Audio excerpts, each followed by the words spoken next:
விசிகா காரங்களா அடங்க மாதிரி அத்துமீறின்றது உங்க கொள்கை கூட அவுத்து விடு அப்படின்றத இதையும் சேர்த்துக்கோங்க. ஏன் சொல்றேன்னா இந்த வீடியோ மட்டும் பார்த்துட்டு வாங்க. விடுதலை சிறுத்தைகள் கட்சி மாவட்ட செயலாளரின் மகன் உள்பட 3 பேரை கைது செய்த போலீசார் பெண்ணையும் அவரது குடும்பத்தினரையும் தாக்கியதாக மாவட்ட செயலாளர் மீதும் வழக்கு பதிவு செய்துள்ளனர். ஈரோடு மாவட்டத்தில் அந்தியூருன்ற பகுதியில் பொங்கல் நிகழ்ச்சியில் விளையாட்டு போட்டியை வேடிக்கை பார்த்துட்டு இருந்த பெண்களோட துப்பட்டாவை பிடிச்சி ஒரு 3 பொறுக்கி பசங்க இழுத்துருக்காங்க. யாரா அவன் அப்படின்னு சொல்லிட்டு கண்டுபிடிக்கும் போது தான் தெரியுது விசிகா மாவட்ட செயலாளர் ஈஸ்வரனோட பையன். நம்ம குடும்பத்துக்கு இதெல்லாம் தேவையா? ஒரு மாவட்ட செயலாளரோட பையனே இந்த வேலை பண்ணா கஞ்சா குடிச்சிட்டு திரியிற இந்த குட்டி சிறுத்தைங்க கையில எல்லாம் இந்த பெண்கள் மாட்டினா அவங்க நிலைமையை யோசிச்சு பாருங்க. சரி, ஆம்பளை சிறுத்தைனால பெண்களுக்கு தான் பாதுகாப்பு இல்லைன்னு சொல்லி நினைச்சிட்டு இருந்தா பெண் சிறுத்தைனால ஆம்பளைகளுக்கு பாதுகாப்பு இல்லை.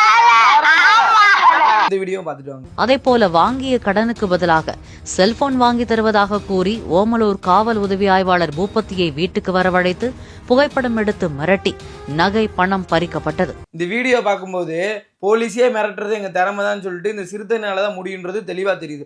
போலீஸ்காரனே வச்சு இந்த புரோக்கர் வேலை பண்றாங்கன்னா பொதுமக்களை வச்சு என்னென்ன பண்ணுவாங்கன்றதை கமெண்ட்ல சொல்லிட்டு போங்க.